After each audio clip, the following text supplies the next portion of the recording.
Foton adalah partikel elementer dalam fenomena elektromagnetik. Biasanya, foton dianggap sebagai pembawa radiasi elektromagnetik seperti cahaya, gelombang radio, dan sinar X. Foton berbeda dengan partikel elementer lain seperti elektron dan quark, karena ia tidak bermassa dan dalam ruang vakum, foton selalu bergerak dengan kecepatan cahaya c. Foton memiliki sifat gelombang maupun sifat partikel, yang disebut dengan dualisme gelombang partikel. Sebagai partikel, foton hanya dapat berinteraksi dengan materi dengan memindahkan energi sejumlah E sama dengan Hc per lambda, di mana H adalah konstanta Planck, C adalah laju cahaya, dan lambda adalah panjang gelombang. Selain energi partikel, foton juga membawa momentum dan memiliki polarisasi. Sebagai contoh, meskipun sebuah foton dapat mengeksekusi satu molekul tertentu, namun sering tidak mungkin foton tersebut dapat meramalkan sebelumnya molekul mana yang akan tereksitasi. Eksitasi adalah suatu proses penyerahan energi radiasi ke suatu atom atau molekul tanpa mengakibatkan ionisasi.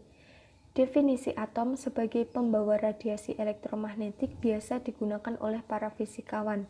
Namun, dalam fisika teoritis, sebuah foton dianggap sebagai mediator untuk segala jenis interaksi elektromagnetik, seperti medan magnet dan gaya tolak-menolak pada muatan sejenis. Konsep modern foton dikembangkan secara berangsur-angsur antara 1905 sampai 1917 oleh Albert Einstein untuk menjelaskan pengamatan yang tidak memenuhi model klasik untuk cahaya. Model foton khususnya memperhitungkan ketergantungan energi cahaya terhadap frekuensi dan menjelaskan kemampuan materi dan radiasi elektromagnetik untuk berada dalam kesetimbangan termal. Fisikawan lain mencoba menjelaskan anomali atau ketidaknormalan ini dengan model semi-klasik yang masih menggunakan persamaan Maxwell untuk mendeskripsikan cahaya.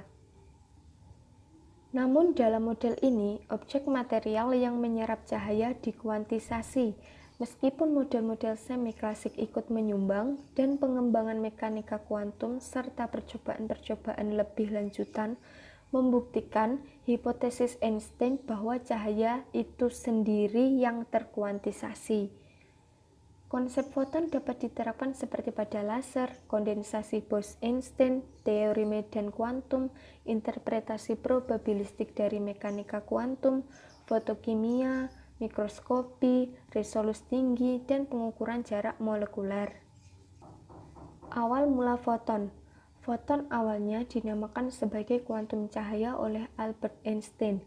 Nama modern foton berasal dari bahasa Yunani yang artinya cahaya, kemudian dilanjutkan oleh kimiawan Gilbert N. Lewis yang menerbitkan teori spekulatif yang menyebutkan tentang foton, bahwa foton tidak dapat diciptakan dan dimusnahkan. Meskipun teori ini tidak dapat diterima karena bertentangan dengan hasil banyak percobaan, nama barunya foton segera diadopsi oleh kebanyakan fisikawan. Arthur Compton sebagai orang yang pertama kali mendefinisikan kuantum cahaya sebagai foton pada tahun 1927. Dalam fisika, foton dilambangkan dalam gamma. Simbol ini berasal dari sinar gamma yang ditemukan oleh Villard dan dibuktikan sebagai salah satu bentuk radiasi elektromagnetik pada tahun 1914 oleh Ernest Rutherford dan Edward Andre. Sifat-sifat fisik. Yang pertama, foton tidak bermassa, tidak memiliki muatan listrik, dan tidak melurus secara spontan di ruang hampa. Sebuah foton memiliki dua keadaan polarisasi yang dimungkinkan dan dapat dideskripsikan dengan tiga parameter kontinu komponen-komponen vektor gelombang yang menentukan panjang gelombangnya dan arah rambatnya. Dan yang kedua, foton diemisikan dalam banyak proses alamiah.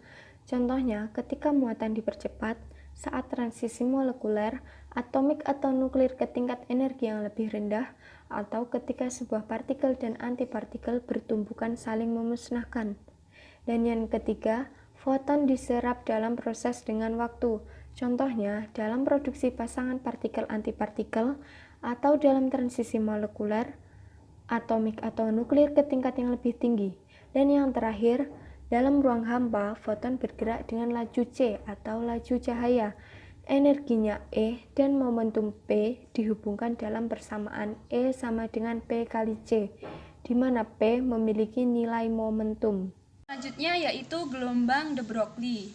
Eksperimen fotolistrik dan sinar X oleh Compton membuktikan bahwa cahaya ini tersusun atas partikel-partikel berupa foton. Ada juga eksperimen celah ganda, yaitu cahaya yang disinarkan pada celah ganda membentuk pattern gelap terang, yang artinya cahaya ini adalah gelombang dengan maksimum dan minimum. Jadi pertanyaan yang muncul adalah cahaya itu gelombang atau partikel. Pernyataan ini menyimpulkan bahwa cahaya memiliki dua sifat, yakni gelombang dan partikel. Konsep ini dikenal sebagai dualisme gelombang partikel. Konsep dualisme ini diperluas oleh Louis de Broglie. Broglie menyatakan bahwa cahaya bisa bersifat sebagai gelombang dan bisa sebagai partikel. Partikel pun bisa bersifat seperti gelombang. Pernyataan ini dikenal sebagai hipotesis de Broglie. Persamaan de Broglie adalah lambda sama dengan H per P sama dengan H per M kali V. Di sini lambda adalah panjang gelombang dengan satuan meter, P adalah momentum partikel dengan satuan kilogram meter per second, M adalah massa partikel dengan satuan kilogram, V adalah kecepatan partikel dengan satuan meter per second, dan H adalah konstanta Planck, yaitu 6,63 kali 10 pangkat minus 34 Joule per second. Hipotesis Broglie ini didukung oleh eksperimen ilmuwan lain. Eksperimen yang dilakukan oleh Davisson dan Germer adalah menembakkan elektron pada celah ganda. Dari eksperimen ini ditemukan pola gelap terang seperti pada cahaya. Eksperimen ini menunjukkan bahwa partikel elektron di sini memiliki sifat gelombang, yaitu pembuktian persamaan panjang gelombang de Broglie. Di sini kita tahu bahwa persamaan de Broglie adalah lambda sama dengan H per P, yaitu H sama dengan konstanta Planck per P momentum atau M kali V. Maka kita akan membuktikan dari mana persamaan ini diperoleh. Di sini kita misalkan yang kita tinjau adalah cahaya. Tentu saja di sini kalau berdasarkan persamaan panjang gelombang de Broglie, maka panjang gelombang cahaya itu adalah H per P. Maka untuk mencari dari mana persamaan ini, yaitu dari persamaan umum energi, yaitu dE sama dengan F kali dx. Kita tahu bahwa persamaan umum gaya itu adalah F sama dengan dP per dt, perubahan momentum tiap satuan waktu. Ini persamaan umum gaya, jadi persamaan umum gaya bukan M kali A, tapi perubahan momentum tiap satuan waktu.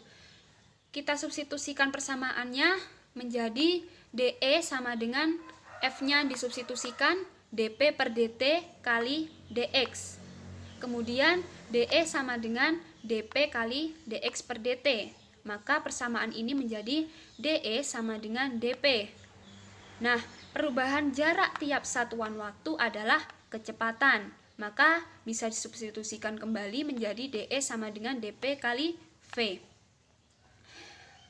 Maka kalau saya integralkan kedua ruasnya, integral dE sama dengan E, integral dP sama dengan P kali V.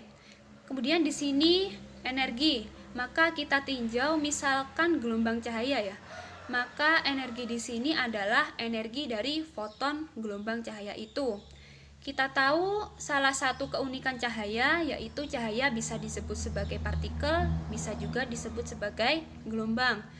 Kenapa cahaya itu disebut partikel? Karena cahaya terpancar dari bentuk-bentuk partikel yang biasa disebut foton, yang membawa energi sebesar E sama dengan NHF. N adalah banyaknya foton, H adalah konstanta Planck, dan F adalah frekuensi foton. Kemudian, kenapa cahaya bisa disebut sebagai gelombang? Karena diantaranya cahaya memiliki sifat-sifat seperti gelombang, yaitu bisa dipantulkan, bisa dibiaskan, berinterferensi, dan lain-lain. Nah, maka energi yang kita pakai ini adalah energi dari foton, yaitu NHF. Nah, di sini kita tinjau satu foton saja, maka N jumlah foton ini, kalau kita punya satu foton saja, maka tinggal E sama dengan H kali F. Karena kita hanya meninjau satu foton, maka E sama dengan H kali F sama dengan P kali V. Kemudian perlu diingat, rumus frekuensi adalah V sama dengan lambda, V per lambda. V ini cepat rambat gelombang per panjang gelombang. Maka di sini saya ganti dengan F. Nah, H kali V per lambda sama dengan P kali V. Nah, V di sini akan saling menghilangkan karena sama-sama cepat rambat. Maka persamaan ini akan menjadi H per lambda sama dengan P. Maka lambda sama dengan H per P. Panjang gelombang de Broglie sudah terbukti. Selanjutnya ada contoh soal. Nomor 1, tentukan kuanta energi yang terkandung dalam sinar dengan panjang gelombang 6600 angstrom jika kecepatan cahaya adalah 3 kali 10 pangkat 8 meter per sekon dan tetapan Planck adalah 6,6 kali 10 pangkat min 34 joule sekon. Diketahui H sama dengan 6,6 kali 10 pangkat min 34 joule sekon, lambda sama dengan 6600 angstrom. Kita rubah satuan angstrom ke dalam satuan meter. Kita kalikan 10 pangkat min 10 dan hasilnya sama dengan 66 kali 10 pangkat min 8 meter. C sama dengan 3 kali 10 pangkat 8 meter per sekon. Ditanya E sama dengan titik-titik, dijawab. Kita bisa mencari nilai E dengan menggunakan persamaan E sama dengan H kali C per lambda. Tinggal kita masukkan saja. Hanya 6,6 kali 10 pangkat min 34 joule sekon dikali C nya 3 kali 10 pangkat 8 meter per sekon per lambdanya 66 kali 10 pangkat min 8 meter, dan setelah dihitung hasilnya sama dengan 3 kali 10 pangkat min 19 joule. Jadi kuanta energi yang terkandung dalam sinar adalah 3 kali 10 pangkat min 19 joule. Selanjutnya contoh soal nomor 2. Carilah panjang gelombang de Broglie dari sebuah plat yang bermassa 0,01 kg yang memiliki kecepatan 10 meter per sekon. Diketahui H sama dengan 6,63 kali 10 pangkat min 34 joule sekon, M sama dengan 0,01 kg atau bisa ditulis dengan 1 kali 10 pangkat min 2 kg. V sama dengan 10 meter per sekon. Ditanya lambda sama dengan titik-titik, dijawab. Kita bisa mencari nilai lambda dengan menggunakan persamaan lambda sama dengan H per M kali V. Tinggal kita masukkan saja, hanya 6,63 kali 10 pangkat min 34 joule sekon per M nya 1 kali 10 pangkat min 2 kg dikali V nya 10 meter per sekon, dan setelah dihitung hasilnya sama dengan 6,63 kali 10 pangkat min 33 meter. Jadi panjang gelombang de Broglie dari sebuah plat adalah 6,63 kali 10 pangkat min 33 meter.